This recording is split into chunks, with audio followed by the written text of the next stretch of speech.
لگیا کے شہر کوٹ سلطان میں جیلی پیر نے علاج کے بہانے نوجوان لڑکی کے پاؤں جلا دیے۔ سر وہ لڑکی کا باپ اور خامد ہے، وہ پیر نے کہا اس کو بھائی تم باہر کھڑو، اس کے جنوں کو آگ لگاتا ہوں۔ وہ آدھے گھنٹے کے بعد اندر گئے تو مریض بے ہوش تھا۔ ظفر بھائی بتائیے گا کہ یہ واقعہ کب پیش آیا اور یہ کیسے پیش آیا؟ سر یہ واقعہ 1 ماہ سے پہلے یہ مریض نفسیاتی مریض تھا، ذہنی مریض تھا، یہ زیر علاج تھا۔ اچھا، یہ جو لڑکی تھی زیر علاج تھی؟ یہ زیر علاج تھی، نفسیاتی مریض تھا۔ ایک جیلی پیر نے آ کر اس نے پاؤں جلا دیے، اس نے اس کے بازو جلا دیے، وہ جلا کر وہ فرار ہو گیا۔ اس کے بعد وہ لڑکی بے ہوش ہو گئی۔ اچھا مجھے بتائیے گا، یہ جیلی عامل تھا تو یہ کہاں کا تھا؟ اس کو کس نے بلایا؟ وہاں پر آپ گئے اس کے جگہ پہ یا وہ آپ کے گھر آیا تھا؟ سر یہ کوئی پیر نہیں ہے، کوئی سید نہیں ہے، یہ ایک مزدور ہے۔ یہ دن کو مزدوری کرتا ہے، رات کو یہ پروگرام کرتا ہے، لوگوں کو کہتا ہے کہ میں یہ جن نکالتا ہوں۔ رائٹ۔ اور یہ اس کو ڈیل کرنے والا ہے مبین چانجا، وہ کوٹ سلطان کا ہے۔ وہ اس کو ساتھ لے کر آیا یہاں سے، اس نے آ کر پیر جلا دیے۔ کوٹ سلطان DHQ ہسپتال ہم اس کو ساتھ لے آئے، پھر ہم نے تھانے پر اطلاع کیا ہے، وہ پیر پکڑا ہوا ہے۔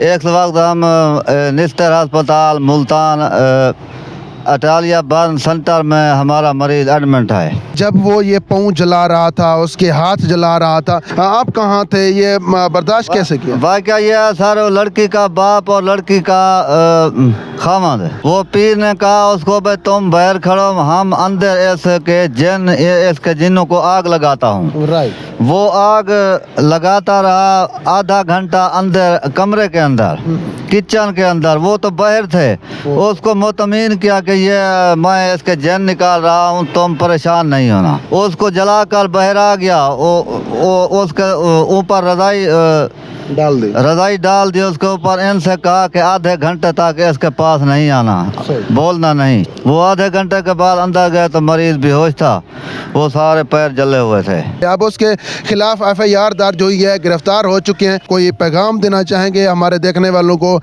کوئی حکومت وقت سے مطالبہ کرنا چاہیں گے؟ ہم تمام اداروں کو اور وزیر اعلیٰ کو ہماری اپیل ہے کہ اس کو سزا دینی چاہیے۔ یہ بہت ظلم ہوا ہے۔ اس لڑکی کے 2 بچے ہیں چھوٹے چھوٹے، اس وقت وہ لڑکی ہوش میں نہیں ہے، اس کا خون ختم ہو گیا ہے، اس کو بلڈ لگ رہا ہے، اس کا علاج ہو رہا ہے، لیکن ابھی تک وہ بولنا بھی بند ہے، اس کا کھانا پینا ہی نہیں ہے، اس وقت ہوش میں نہیں آئے۔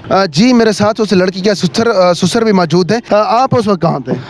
اساں اپنے گھر سے، وہ اپنے پیو ماں دے گھر آئی لڑکی۔ سب کچھ آئی، میں اپنے پوتر کو ایسے میں بابا نے پیر آیا بیٹھے تھے، وہ جو کرنا پائے تے وہ فقیر کڈن جن کڈن میں بابا اچھا بھا ایسے بھا لاندے میں بابا بھا تو کوئی نہیں رہا، کوئی میں دڑاوا تو دین دین کوئی جو کریں دین اون جو کر فقیر تھی وندے، باقی تو بھا شاد نہ لوائے۔ میں تو گھر ہمیں اپنے چھوٹے چھوٹے بچے رو رہے ہوں گے، بلکتے ہوں گے اپنی ماں کے بغیر۔ ہاں خدا دا بندہ پریشان، اساں تھوڑے ہیں ساتھ، کوئی اتنی پریشان ہے، بال نکے نکے چھوٹے سڑے ہوتے ہوں، کون ان کو وہ نانی ہوندی کوئی چاہیے پیے ہون والا، وہ گدی پیے والا ساس ہے ساری ان ڈاڈی ہے جی، وہ کوئی ایک بچہ وہ پلندی پیے، ایک وہ گدی پیے چھوٹی چاہے کروں اساں نکے نکے بچے جو ہن ہوندے چھوٹے یہ جدا کام جو کر سکتے ہیں بھا لا دیتے ہیں کو یہ جو کوئی سزا دے نہیں پیر تو ہوں ہی نہ، باقی بس یہ تو ساری اپنی حالت۔